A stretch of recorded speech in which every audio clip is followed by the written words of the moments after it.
8 things that could go wrong if you invest in a new build. Let's go. Now you might think it's quite strange that here at Opes we're recording a video about all the problems when you invest in a new build, given that that's what we do here. We recommend new builds to investors. But that experience has taught us that not everything goes smoothly when you invest in a new build. And when you invest in any property, you're putting hundreds of thousands of dollars at risk. So if something's going to go wrong, you need to know about it in advance so you've got a plan to tackle it. Doesn't mean you shouldn't invest in property. Doesn't mean that you shouldn't buy a new build, but it's important that you're aware. Let's go. Number one, what if the developer cancels the contract? Now, why would a developer cancel the contract?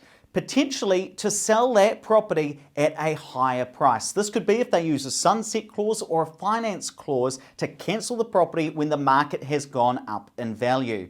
Now, in those instances, you will get your deposit back, but you might have to go and purchase an investment property that would then be more expensive than you thought it would.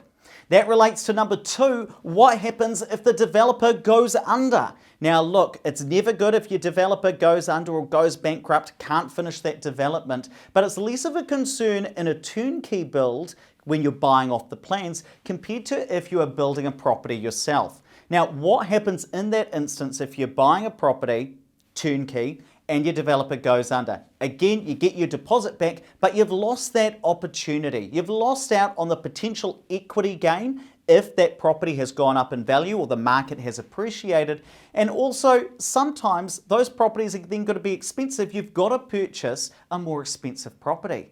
Number three, what if the construction gets delayed? Now, this is a big one for first-time property investors who really worry about this. Now, let me be honest, this is the one that is our least concern here at Opes Partners, one we're not as worried about as long as you have the right clauses in your contract, like you've got a good sunset clause that favors you. Because what happens if construction is delayed? Usually not a lot, but it can cause finance or financial frustrations, which I'll tell you about in a minute. Number four is if it's hard to get a tenant once the property is built. Now this is usually more of a concern in larger developments, say 40 units plus, and if all of the properties are being bought by investors. Let me give you an example. This is a development of 80 plus properties that was built near Waikato University in Hamilton. Now let's say that all 80 of these properties were purchased by investors. Well, if they all are finished at the same time and all purchased at the same time, that means that once built, about 80 properties are all searching for tenants at the same time. That can sometimes saturate a market and make it difficult for you, the investor, to get a tenant. Now, what can you do to mitigate that situation, to protect yourself?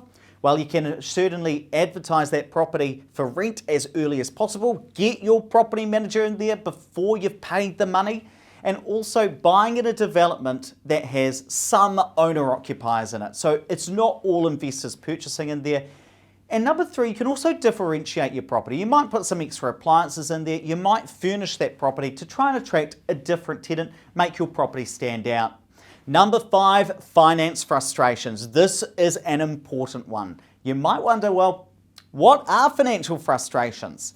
This is if you are unconditional on a property but you don't have your bank finance 100% confirmed. Why might that happen?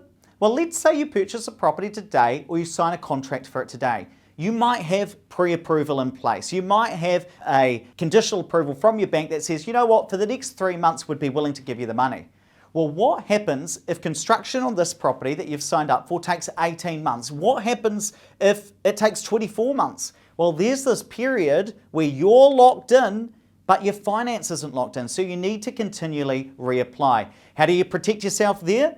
Work with a really good mortgage broker to make sure that you're going to be okay over those 18 months and make sure that you're aware that, hey, you might not be able to adjust your personal financial situation that much over that time frame. What I mean by that, hey, might not be the right time to have another 5 kids. Number six, what if the property isn't up to spec? Now, this is one of the things with new builds. You can't see it, you can't touch it before you sign the contract. Whereas with an existing property, sure, there might be some things wrong with it, but at least you can see it.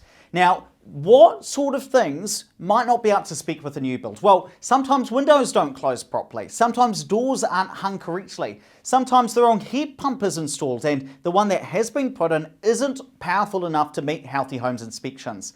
Now, what can you do to protect yourself? Well, first of all, you have a 12-month period where you can report any defects to the developer and they will fix them at no charge. The second thing is you can do a really thorough pre-settlement inspection. That means before you pay the money, you can tell the developer all the things that aren't right with the property and they'll fix them as long as they're reasonable. And in fact, we've got a whole article about how to do this the right way on our website, opespartners.co.nz.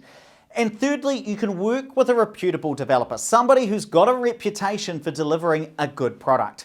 Number 7, what if you've bought a bad investment? Now, this can happen whether or not you purchase a new build or an existing property. But what you need to know, even though there are tax incentives to invest in new builds, not every new build is a good investment. Let me give you an example of 2 properties I've recently looked at. One's in Henderson, 2-bed, 2-bath, no car park, $915K. The other, Glen Eden, 3-bed, 1-bath, 1 car park, $859K. Now, when I've run my numbers, the Henderson property, even though it's more expensive, is expected to rent for over $150 less per week.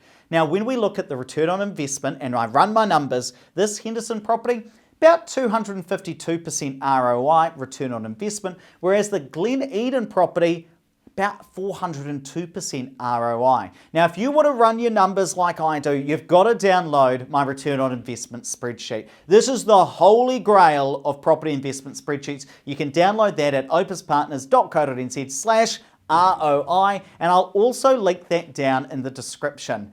Last one, number 8, what if the property goes down in value during construction? You've signed up for a townhouse, it was worth $800K. By the time it's finished 12 months later, hey, the market's dropped, it's gone down by $50K. Now look, this is something you've got to consider when you invest in a new build because of that longer construction time. Now, what does this really mean? Well, the first thing is it's best to hold for the long term if that was your initial strategy, because the market will eventually recover most likely. The second thing is you may need to put in additional deposit if the bank won't now lend you as much. What do? Work with a really good mortgage broker in this case. See if you can leverage more against your own homes or other properties that you have. So that's the top 8 things that could go wrong if you invest in a new build. Now, that doesn't mean that you shouldn't invest. It doesn't mean you shouldn't buy a new build, but you need to be prepared for not everything to always go your way. If you're investing for 15 to 20 years, something's gonna go wrong. But what you need to do is be prepared. So when it happens, you've got a game plan to sort it out. Now, which of these 8 concerns you most? Which of these would keep you up late at night? Comment down below in the comment section. I want to know what you're thinking. And while you're there, hit the subscribe button and hit the little bell to get notified about our future videos.